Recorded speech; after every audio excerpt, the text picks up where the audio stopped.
This week at Warner Bros. Movie World, signs of progress on the restaurant building, exciting new updates about Fright Nights, and Scooby-Doo Spooky Coaster is testing. Hello everyone, welcome back to the YumYum Report, bringing you bite-sized updates from Australian theme parks, as well as occasional updates from theme parks around the world. Before we start, I'd like to give a very special thank you to the members and sponsors of Team YumYum. Thank you so much. This week we popped into Movie World for a brief visit in the afternoon, and it was very quiet, but there was some exciting changes on the restaurant building towards the front of the park, which has been undergoing renovations for some time now. It looks like they've added some doors to the building, as well as some windows and blinds, which are very reminiscent of a sort of old school diner that you might see at somewhere like Universal Studios. If this is the direction this new dining space or entertainment venue is going in, I think it will be really cool. I think if it was themed to a drive-in diner, similar to the ones that you see at Universal Studios, it would be a great way to sort of blend in that classic Hollywood vibe into the park. At Universal Studios, this is a space where you'll often see live entertainment in front of the diner, and I could see this working very well at Movie World.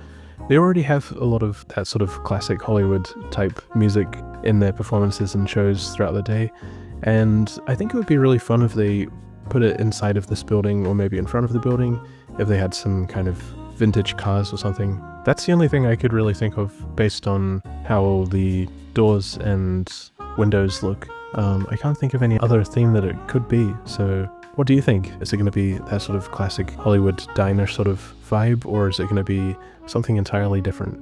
Let me know in the comments.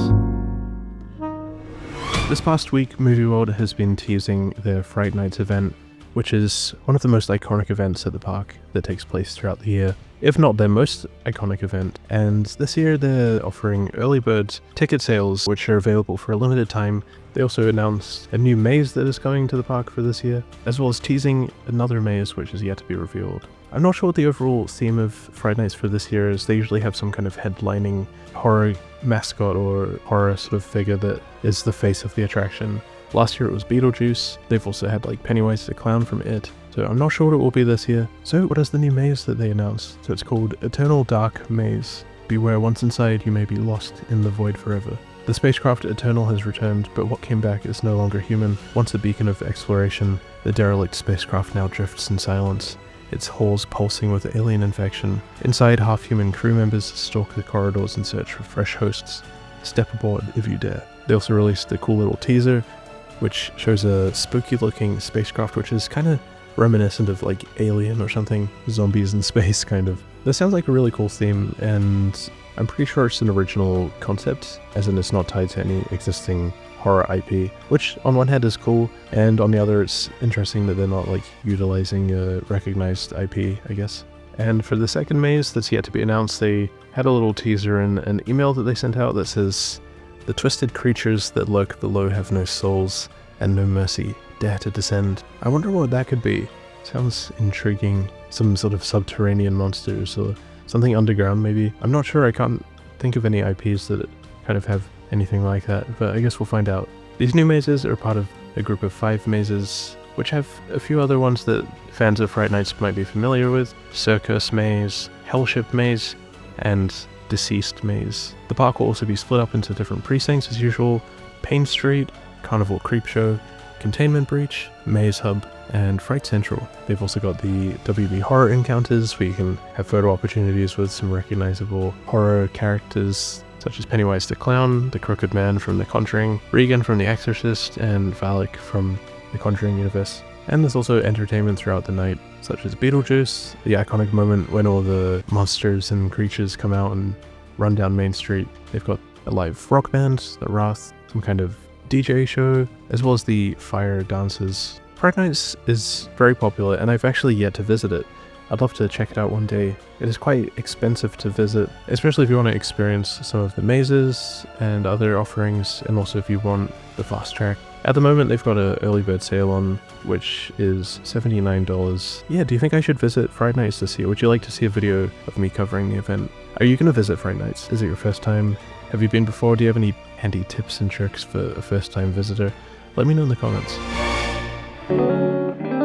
This video is sponsored by Dehancer, a film emulation plugin I've been using a lot lately. Dehancer allows you to give your photos and videos film-like qualities such as bloom, halation, film grain, and much more. It's the ultimate tool for any creator looking to take the appearance of their photos or videos to the next level. There's lots of options available, from Photoshop and Lightroom plugins to video editing plugins for DaVinci Resolve, Final Cut Pro, Premiere Pro, and After Effects. They also have a mobile app and a web-based editor too. If you're interested, check out www.dehancer.com and use promo code YumYum at checkout for 10% off your next purchase. A very special thank you to the awesome people at Dehancer, and back to the video.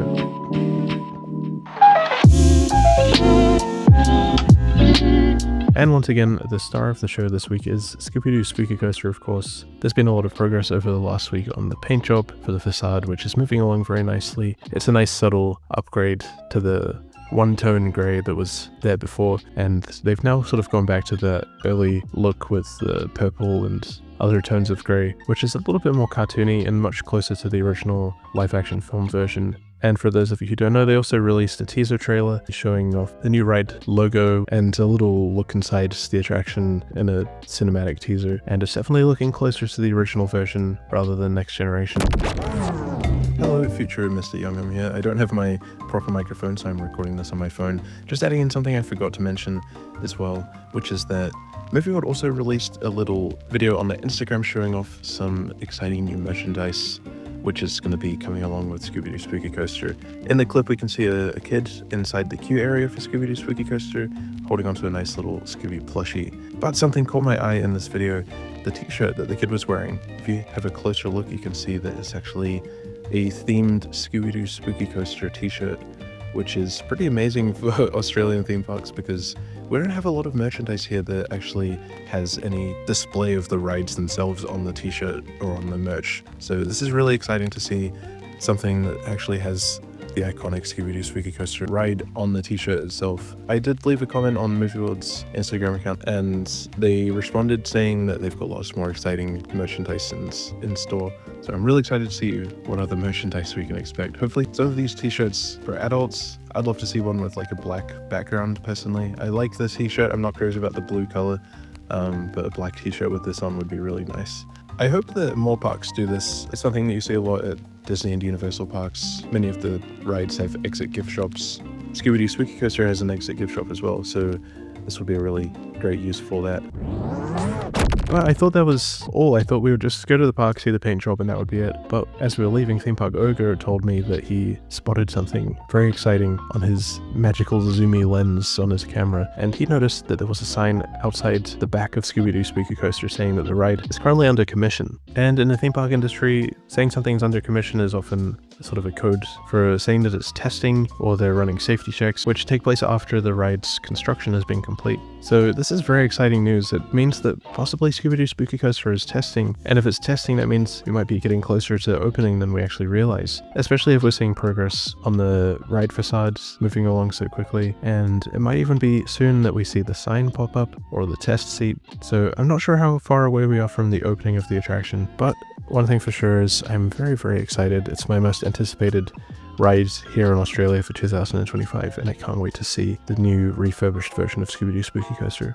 Thank you so much for watching this video. If you enjoyed, please feel free to leave a like, a friendly comment, or subscribe for more.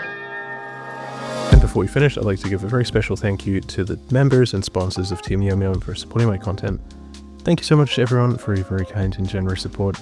I know I say it every single time, but it really does mean a lot to me that you enjoy my videos enough to support the channel in this way, and it helps me out a bunch with some of the costs associated with running the channel, so I really, really appreciate it. A big thank you to the members: Randall, Maloney's Coasters, Kai on the Internet, Oogie Boogie, Theme Park Ogre, Jordan Casey, Johnny Boy 175, Movies Like Everyone, The Downy Cat, and Carrie Jackin.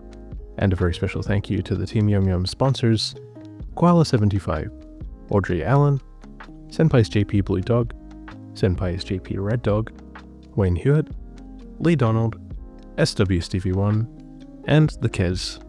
Thank you so much again, everyone, for your very kind and generous support. And for anyone who would like to become a member or a sponsor of Team YumYum, you're more than welcome to do so. This will give you access to new videos early, a special shout out and thanks at the end of my videos, a YumYum sticker next to your username, and some emojis to use in the comments. And last but not least, you also get a special custom illustrated character hand-drawn by me to suit your very needs and requirements. And as an additional way to support the channel, I also have the Team YumYum sponsorship available, which includes all the perks of the membership, but as an additional perk, I will also animate your character doing a little dance, which will appear on screen, and it'll be super fun, super cool, and super cute. But if you're not in a position to support the channel in this way, you can also leave a like, a friendly comment, or subscribe for more. Thank you so much again for watching, and I'll see you next time. Bye bye.